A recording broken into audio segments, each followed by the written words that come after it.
చదవబడినటువంటి 77వ కీర్తన ఆశాపు రాసినటువంటి కీర్తన. ఏ కీర్తన ఇది? ఎవరు రాశారు? దొరబాబు, అమ్మగారు, అయ్యగారు, అలాగే మీలాగా మాలాగా అక్కడ కూడా ఒక వ్యక్తి రాశాడు. ఎవరు రాశారు ఇది? ఎవరు రాశారు? ఆశాపు.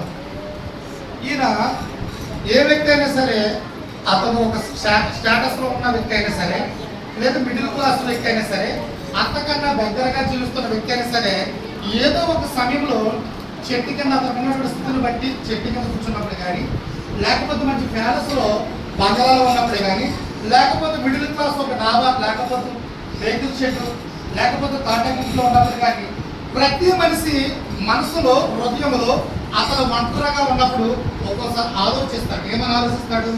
నా జీవితం ఏంటి, నా విధాన పరిస్థితి ఏంటి, నా జీవిత విధానం ఏంటి, అసలు నా యొక్క పరిస్థితి ఏంటి, నా స్థితిగతి ఏంటి, ప్రతి ఒక్కరు ఆలోచిస్తారు.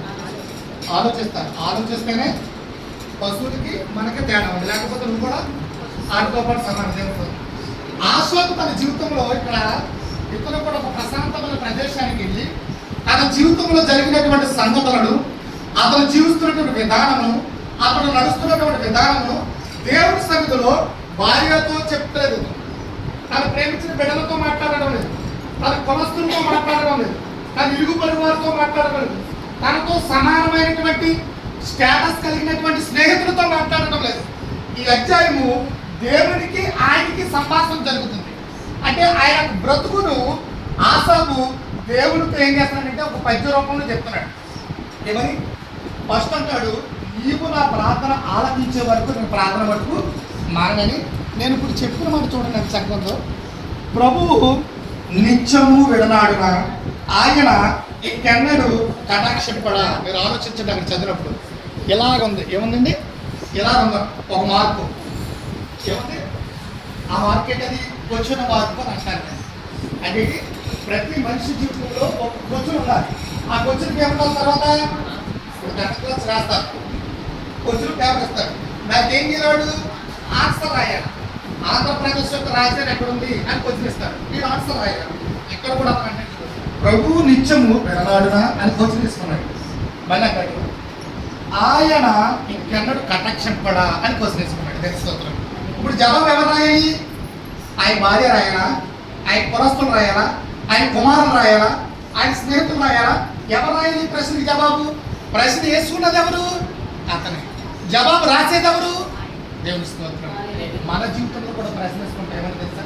మనం ఎన్నో సంవత్సరాలు జరుగుతున్నాయి, ఈ అప్పుల నుండి నాకు విడుదల దొరకదా, ఈ వ్యాధి నుండి నాకు విడుదల దొరకదా, నేను ఆరాధిస్తున్న దేవుడిలో శక్తి లేదా, ఆయనలో మహిమ లేదా అని కొన్ని సార్లు నువ్వు కూడా క్వశ్చన్ వేసుకుంటావు దేవుని స్తోత్రం. కానీ నువ్వు వెంటనే రిలైజ్ అయ్యడానికి మోకరించి అంటున్నాడు అతను, నా దేవుడు మహా అద్భుతమైన ఆశ్చర్యకరు, నీలాంటి దేవుడు ఎవరున్నారా అని అంటున్నాడు తల్లి. కాబట్టి మన జీవితంలో క్వశ్చన్ వేసుకోరు. ఏమని తెలుసా? మనం ఈ 2024 సంవత్సరంలో నా బ్రతుకులు మారతాదా? మళ్ళీ మనం అనేది మారుస్తాడు నా దేవుడు. దేవుడికి స్తోత్రం.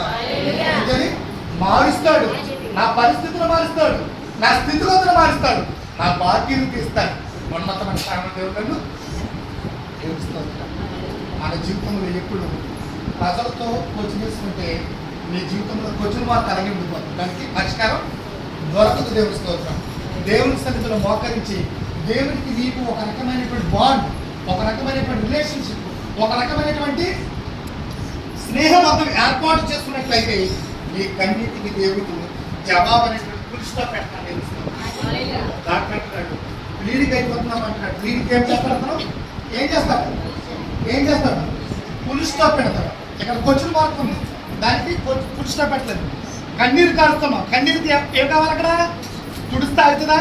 అయినా వస్తుంది. దానికి దేవుడు జవాబుతో ఫుల్ స్టాప్ పెడతాడు. ఏమని? నీ అప్పులు తీర్చి ఫుల్ స్టాప్, నీ వ్యాధులు తొలగించి ఫుల్ స్టాప్, నీ బాధలు తొలగించి ఫుల్ స్టాప్, నీ ఇరుకులు తొలగించి ఫుల్ స్టాప్, నీ ఇబ్బందులు తొలగించి ఫుల్ స్టాప్, సమాజంలో గౌరవ ప్రతిష్టత అన్నీ ఇచ్చి ఫుల్ స్టాప్ పెట్టి నీ కన్నీటికి ఏం చేస్తాడైనా రాకుండా చేస్తాడు. కాబట్టి ఆయన ప్రభువు విడనాడునా కటాక్షించడా అని క్వశ్చన్ మార్క్ చేసుకున్నాడు. నా దేవుడు లాంటి గొప్ప దేవుడు ఎవడు? నా దేవుడు లాంటి ప్రేమ గలవాడు ఎవడు? నా దేవుడు లాగా మాట్లాడేవాడు ఎవడు? నా దేవుడు లాగా చూసేవాడు ఎవడు? నా దేవుడు లాగా కరుణించేవాడు ఎవడు? నా దేవుడు లాగా నన్ను హత్తుకునేవాడు ఎవడు? నా దేవుడు లాగా నాతో మాట్లాడేవాడు ఎవడూ లేడు. కాబట్టి నా ఆయనే మహా అద్భుతమైన దేవుడిని సాక్ష్యం ఇస్తున్నాడు. మన జీవితంలో కూడా మనం అటువంటి సాక్ష్యం ఇచ్చి దేవుని కృపను పొందుకొని ఆయన సాక్షిగా ఉండి మన ద్వారా దేవుని నామాన్ని ఏం చేద్దాం, మహిమపడతాం, గణపడతాం. దేవుని స్తోత్రం.